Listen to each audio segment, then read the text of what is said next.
let's go on now and kind of apply, make sense of this all. I have some examples here. So we're going to look at this first example and we're going to go through the steps. We're going to go through the whole process of interpreting this arterial blood gas. What do we want to know first? We want to know acid-base balance. Where do we find that? Who tells us? Which one of the 5 components tells us its acid-base status? And that is the pH. So we look at it as 7.26. So knowing what we know about acid-base balance and finding a value of 7.26, is this going to be called an acidic blood gas or an alkalemic blood gas? That's what we want to do. We want to label it. We don't like labels, but we're going to label this. So this is an acidosis. And then when we find out, well, there is a problem, we want to know which of the 2 systems that could have potentially caused an imbalance actually caused it. And where do we look? We look at the CO2 to see if it's a respiratory system that caused it. We look at the bicarb to see if it's the metabolic system that caused it. So let's look. It's an acidosis. Then we see the CO2 is 52. So is that considered an acidosis or an alkalosis from the respiratory system standpoint? Remember, CO2 is that volatile acid. And when you've got an elevated level of 52, you've got elevated respiratory acid. You've got a hypoventilation in the alveoli. So we're going to also label this acidosis. Then we look at the other component and we see that it's pure base, it's bicarb, it's 29, knowing our normal values are 23 to 28, and it's at 29, it's elevated. And how do we label that when you've got an elevated bicarbonate? Being pure base, we're going to label it as an alkalemia. Okay, so we got our labels down. We'll look at oxygenation in 1 second. Then we say, okay, with these 2 labeled, either acidosis or alkalemia, which one matches the imbalance of the pH? The respiratory. So this is a respiratory acidosis. Now we say, okay, well, I see that we've got a little bit of a bump in the bicarb, so there is some compensation going on.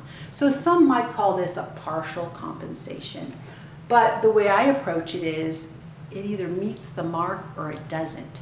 Your system is always going to work toward compensation. It's going to be waking up and doing what it needs to do. It's just a matter if it's reflecting it or not, unless the patient is dead. So unless your cells are dead, it's going to be doing it.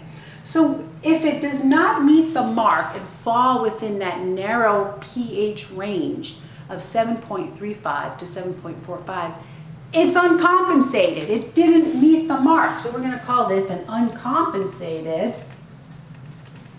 respiratory acidosis. Now let's look at the components that comprise oxygenation. PaO2 is 55. So do we meet the mark of 80? Are we hypoxemic? And the answer is yes. So is it a mild, moderate, or severe? It's a moderate. I think it's all severe, but you can, put it into levels of severity, and that's fine. So it's a moderate with moderate hypoxemia. This didn't meet the mark, and we know that because it didn't even meet 90%, and certainly it's an uncompensated pH value. Okay, so that's an uncompensated example. Let's look at a compensated example. So approaching this, where are we going to zone in on first to look at this acid-base balance? That's right, the pH. And we're going to ascertain, now, is it normal? Actually, it is normal. Oh, shoot, now what do I do? Well, let's make sure that we even need to go on. If all the values are normal, you're good. Let's go on to the next patient. But if we look and we see, oh, whoa, wait a minute, the CO2, that's not anywhere near normal. We know right off the bat, not even going any further, that this acid base, this ABG needs some determinations made. So it's that normal. Let's go forward. But because it's within the narrow pH range of normal, we still need to know how to label this, even though it's compensated. So we can call it compensated, okay, right out of the gate. But then do we call it an acidosis or an alkalosis? Well, when we look over here, our pH range is 7.35 to 7.45, and it's falling right here, 7.37. So the thing is about your system, it's never going to overcompensate. So if you've got an acid that was potentially way over here, the other system is never going to throw it over this benchmark of 7.40 and overcompensate. So for that reason, we know very well that this is a compensated acidosis. We don't know which system caused it yet, but we do know that it's compensated for, and we also know that it's in the more of the acidic side because it's falling to the left of the 7.40 middle range barometer. Remember, it's because your system will never cross over that to overcompensate. So, compensated. Now we're going to look at the two systems, compensated acidosis. And the two systems that could have caused this problem, respiratory and metabolic. So when we look at the 50, we say, respiratory acids, 35 to 45 being normal, we're at 50. This is also an acid. And we look at the bicarb being 32 with 23 to 28 being normal. This is pure base. This is alkalemic. This is also not an acid. So I know now, in looking at this, that is a compensated respiratory acidosis. Compensated respiratory acidosis. Now we look at oxygenation. Now we've got kind of a moderate, also a moderate hypoxemia. This is what they walk around in all the time. The end-stage COPD patient, which is our first example, walks around in a compensated respiratory acidosis all the time. So that's why when they have kind of an overlying respiratory infection, it doesn't take much for them to decompensate. They have nowhere to go for their oxygenation, and they're going down. They can't sustain, they can't compensate for themselves anymore. One little trick that you can use to test yourself and to kind of have a backup plan for what's really going on is something called Rome. And this refers to the way that the pH is going in relation to the two systems that could have caused the problem. So what does that even mean?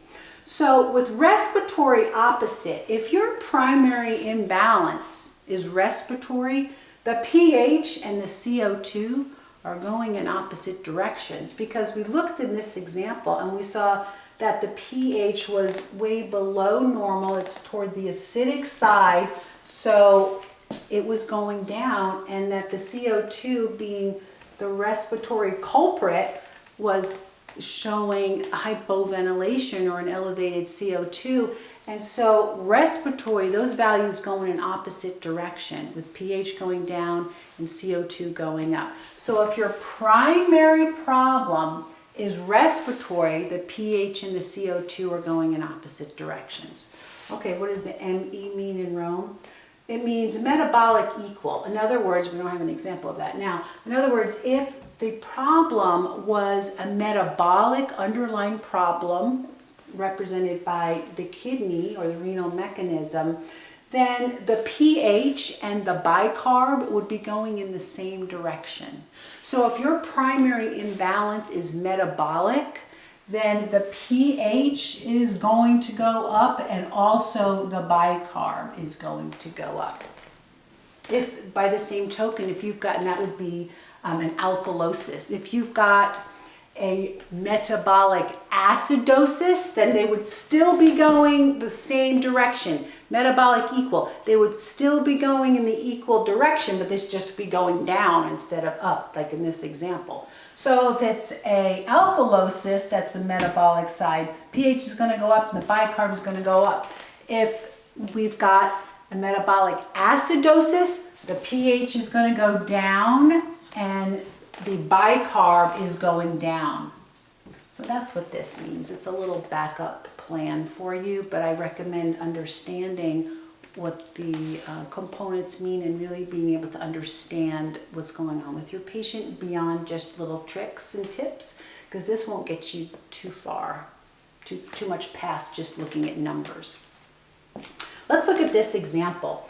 In this example, we've got a pH that's 7.21. So if we're going to start off with acid-base balance and a pH of 7.21, and we need to know what the imbalance is, we need to decide. 7.21, first of all, very abnormal. Second question is it an acidosis or an alkalosis?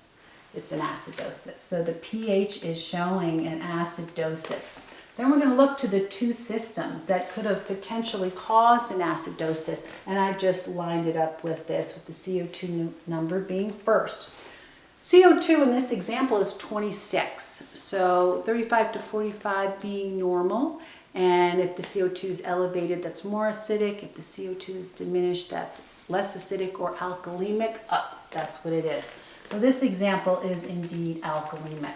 Now we're going to look at the bicarb value, and we see normal being 23 to 28, and this number representing lower than even our benchmark of normal, 17. So is that alkalosis or is it acidosis? This one's acidosis. So in just the acid-base balance standpoint, which one matches the disorder of the pH? And it is the metabolic side. So right now we're kind of halfway there. It's uncompensated because it didn't fall within the range of 7.35 to 7.45. Where do I label it? We'll go down here. Uncompensated. Metabolic, because it's the metabolic that is the same as the pH in terms of is it acidic or is it alkalemic. And this one's going low and this one's going low. So this is an example of the metabolic equal kind of being your backup plan to test yourself. So uncompensated metabolic acidosis. Okay, let's look at oxygenation with normal oxygenation, and you don't have to mention it if it's normal, but just in your head you should note it. Let's look at